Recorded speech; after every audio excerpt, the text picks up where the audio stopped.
बिस्मिल्लाहिर्रहमानिर्रहीम, अस्सलाम वालेकुम। मैं सैयद इमरान शफ़क़त आपकी खिदमत में हाज़िर हूँ। 2 दिनों में 2 बड़ी पोस्टिंग ट्रांसफ़र्स और 2 अहम ओहदों के ऊपर ये इस बात का इशारा है कि इमरान खान साहब की हुकूमत जो है वो किसी न किसी बड़े घनचक्कर में इस वक्त जो है वो फिर रही है।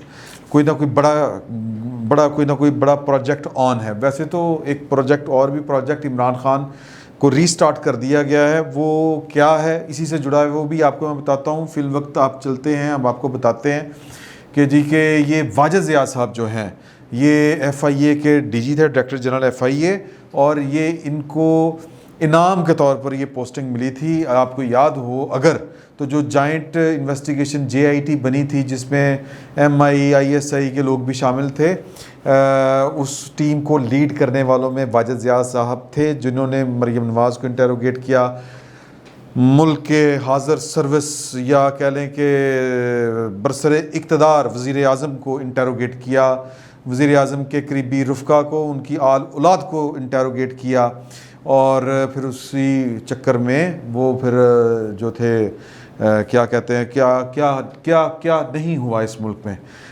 कुछ जज गए, जजों को भेजा गया, शौकत सिद्दीकी साहब की बात जो है वो वाली, फिर कोई व्हाट्सएप कॉल्स, क्या क्या कुछ नहीं हुआ। तो माजी है, माजी को खंगालेंगे तो ज़्यादा टेंशन होगी। तो ज़्यादा टेंशन से बचने के लिए आज की जो ये कार्रवाई इस पर बात करते हैं कि वाजिद ज़िया साहब को उनके ओहदे से हटाकर जो है वो तब्दील कर दिया गया है और उनको नेशनल पुलिस ब्यूरो जो है उसमें उनको पोस्ट कर दिया गया है।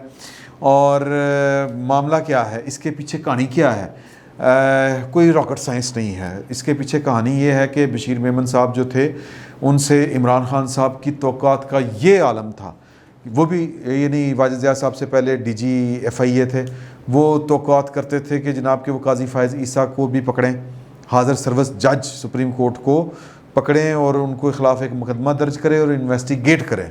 मतलब इक़्तिदार और इख्तियार और भूख, इक़्तिदार की हवस इंसान को अंधा कर देती है कि उसको सामने पड़ी हुई कानूनी रुकावटें भी नज़र नहीं आती। वो समझता है कि मैं मुग़ल आज़म हूँ। तो इमरान खान साहब ख़ुद को मुग़ल आज़म समझते हैं या ख़ुद को जंगीर बादशाह समझते हैं, पता नहीं क्या समझते हैं, क्योंकि जंगीर बादशाह जंगीर ही समझते होंगे, फिर साथ में नारकली का भी एक करैक्टर आ जाता है ना। तो खैर अकबर बादशाह के भी साथ भी जुदा अकबर थी, जुदा जो थी, चलें बहरहाल। तो इमरान खान साहब के साथ भी कई रानियां हैं, वो चलें उनकी पर्सनल लाइफ है, लेकिन वो ख़ुद को यही समझते हैं जो कहते हैं कि जी के बशीर मेमन तुम बड़े तगड़े अफसर हो, तुम बस करो एक तगड़ा सा केस बनाओ, ये छूटने ना पाए। फिर शहजाद अकबर साहब ने और फ़रोग़ नसीम साहब ने जाके बताया कि इमरान खान साहब बेसिकली काजी फ़ायज़ ईसा के ख़िलाफ़ मुकदमा दर्ज करवाना चाहते हैं। फिर वो बशीर मेमन साहब ने ये बातें भी बता चुके हैं, पब्लिक हो चुकी हैं वाली बातें, कि इमरान खान साहब उनको सऊदी अरब ले गए और कहा कि ये देखो यहाँ के शहजादे ने अपने सारे मुखालफों को पकड़ के अंदर तुन दिया था, तो तुम्हें मेरे मुखालफ जो हैं वो नज़र नहीं आते। उन्होंने कहा सर उथे बादशाह सलामत ने, यहाँ पर आप वज़ीर आज़म है, यहाँ पर दस्तूर है, कानून है, मैं हर बंदे को उठा के कैसे अंदर दे दूँ। तो नहीं, तो यहाँ पे कोई ख़िलाफ़ बोलता है बादशाह के। तो वो ये ख्वाहिशें थी उनकी, लेकिन बशीर मेमन भी वो ख्वाहिशें नहीं पूरी कर सके। तो बशीर मेमन साहब तो बोलते हैं, तो वाजिद ज़िया साहब भी मुझे लगता है कि वो ख्वाहिशें पूरी नहीं कर सके। मिसाल के तौर पे शरीफ बरदरान को वो नहीं तुन सके। मतलब होता है ना कि बादशाह सलामत का अगर मिजाज जो मिजाज यार में आए, कि मिजाज यार में ये आया हुआ है कि मेरे मुखालफिन को तुन के रख दो, तो तुमने तुन के नहीं रखा, फिर क्या FI जो है नैब वो अगर पकड़ के उनको जो है वो जेलों में बग़ैर मुकदमा चलाए, सिर्फ रेफरेंस की इन्वेस्टिगेशन के चक्कर में वो जेलों में कैद कर रही है, हवालात में तंग कर रही है, साल साल कैद कर रही है। ख्वाजा आसिफ साहब का अभी तक वो केस ही नहीं फ़ाइल हुआ और वो बहरहाल 8-9 महीने से कब से वो पड़े हुए हैं। वो क्या नाम है जी, वो सिंध वाले जो हैं हमारे खुर्शीद शाह साहब, वो पड़े हुए हैं। तो मतलब केस पेंडिंग है, रेफरेंस जो हैं वो रुके पड़े हैं, लेकिन बंदे अंदर ने। तो लिहाजा फिर क्या है, तो FIA को भी अपना हिस्सा जो है वो वज़ीर आज़म के साथ अकीदत के मुताबिक उतना डाल देना चाहिए था, नहीं डाल सके। और ये मतलब वो कहते हैं ना कि जो चोट लगी या जो कह लें कि ये जो ट्रांसफ़र हुई या जो गुस्सा चढ़ा वो किस बात पे चढ़ा? गुस्सा इस बात पे चढ़ा कि ज़ुरे आला कि जहांगीर तरीन साहब जो हैं उनको पाकिस्तान की ताकतवर तरीन जो हस्तियां हैं उनकी सपोर्ट हासिल है। मैंने कल भी आपसे गुजारिश की थी कि एक उनके बहुत तगड़े दोस्त जो हैं वो एक साहब के पास गए थे और उनको कहा था कि यार कि हमने रिलीफ़ देना है जहांगीर तरीन साहब को। तो उन्होंने कहा कि केस के मेरिट के मुताबिक ही मैं फ़ैसला कर सकता हूँ। वही जो जवाब जो शौकत अजीज़ साहब ने दिया था, शौकत सिद्दीकी साहब ने जो दिया था, इस्लामाबाद हाई कोर्ट के जज थे, वही उन्होंने भी दे दिया जवाब। तो फिर वो ट्रांसफ़र हो गए।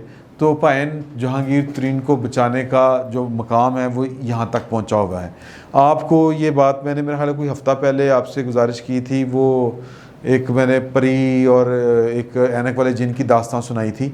उसी व्लॉग में मैंने आपको बताया था कि ये जो हैं शहजाद अकबर साहब ये लाहौर में आए हैं और शेख रशीद साहब भी उनसे पहले लाहौर में आए थे। शेख रशीद साहब को तो अफसर मिले ही नहीं थे, सलूट नहीं मारा उन्होंने आके। लेकिन ये जो हैं शहजाद अकबर साहब, इनका बहुत बड़ा नेटवर्क, आपको याद होगा परवेज़ मुशर्रफ के दौर में जो नेटवर्क तारक अजीज़ साहब ने कायम किया था ना, कि उनकी हुकूमत थी। परवेज़ मुशर्रफ साहब को लगता था कि हुकूमत उनकी है, लेकिन हुकूमत तारक अजीज़ साहब की थी।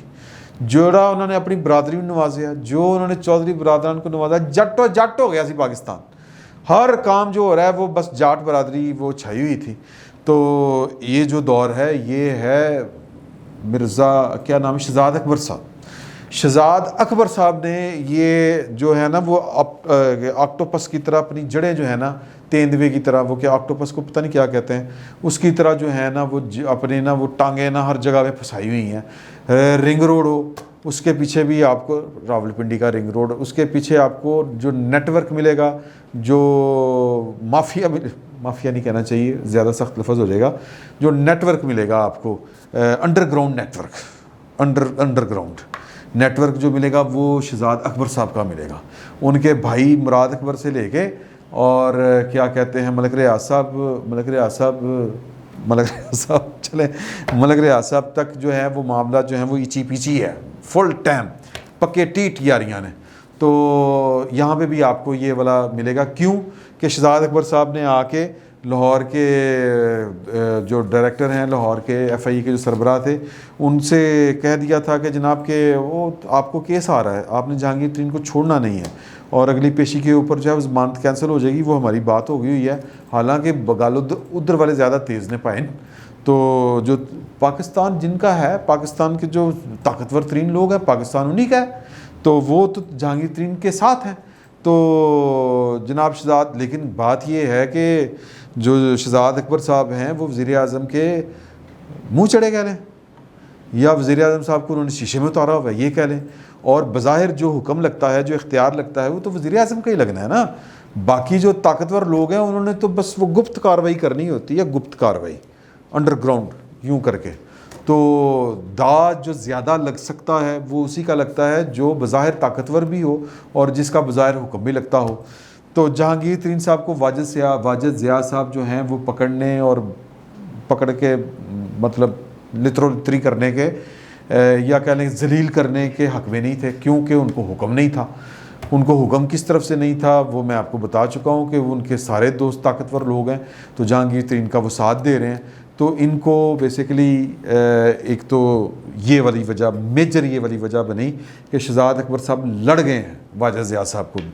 और वाजिद ज़िया साहब जो हैं वो ताकतवर तरीन लोगों के फेवरेट होने के बावजूद वज़ीर आज़म उनको मतलब वज़ीर आज़म कह लें कि उनको फ़ारिग कर गया, यूँ कह लें। तो अब जो है वो उनकी जगह पे कोई और साहब आ गए हैं, उनका नाम भी मेरे पास लिखा हुआ है, वो मैं आपको आगे चल के बता दूँगा। तो अब सूरत हाल ये है कि जहांगीर तरीन जो है वो इमरान ख़ान साहब की गले की हड्डी बन रहे हैं। हड्डी इसलिए बन रहे हैं कि उनको बजट मंजूर करवाना है, लेकिन मेरी उनके जो बड़े करीबी दोस्त हैं, जो उनके ग्रुप के लोग हैं, उनसे बात हुई है तो उन्होंने कहा कि जी कि ये बजट तो इमरान खान का तल्लक ही नहीं बजट के साथ, हम बजट में क्यों नहीं वोट देंगे, हमने बजट को वोट देना है, ये तो पाकिस्तान का मसला है। मतलब अगर बजट में हम वोट नहीं करेंगे, बजट को हुकूमत का साथ नहीं देंगे, तो इमरान खान तो बाद में फारिग होगा ना, पहले तो पाकिस्तान जो है वो मफलूज हो जाएगा। तो हम पाकिस्तान के तो ख़िलाफ़ नहीं हैं, ये उन्होंने कहा। और ये ज़हन में रखें जब ये सवाल किया गया कि जी कि वो तो पाइन गिरफ्तारी की तैयारियाँ हैं, कि इमरान खान साहब को ये पता है कि बजट तक तो आपने साथ देना ही देना है, ये आपकी मजबूरी है। कहते हैं हाँ जी बिस्मिल्लाह, बड़ी मजबूरी है। तो मैंने कहा कि जी कि बजट के बाद उन्होंने आपको पकड़ लेना है। उन्होंने कहा कि, और फिर ये बात इमदाद सुमरो साहब ने भी कोट की हुई है कि हम कोई, मेरा मतलब है कि वो हलवा नहीं है, मतलब कि या तरण वाला नहीं है कि हमें इमरान खान साहब बड़ी आसानी के साथ निकल जाएंगे, ऐसी बात नहीं है। हमारे जो साईं हैं वो बड़े डाढ़े हैं, ये कोट एंड कोट है, हमारे साईं बड़े डाढ़े हैं। तो साईं जो हैं वो जहांगीर तरीन साहब के साथ हैं, और साईं जो हैं वो मुस्लिम लीग काफ के भी साथ हैं। अगर जहांगीर तरीन के जो ग्रुप उन्होंने 40 लोगों का तकरीबन बनाया है, लोगों से मुराद ये है कि अरकान असम्बली, और वो अरकान असम्बली जो वफाक में भी हैं यानी कि कौमी असम्बली में भी हैं और पंजाब असम्बली में भी हैं।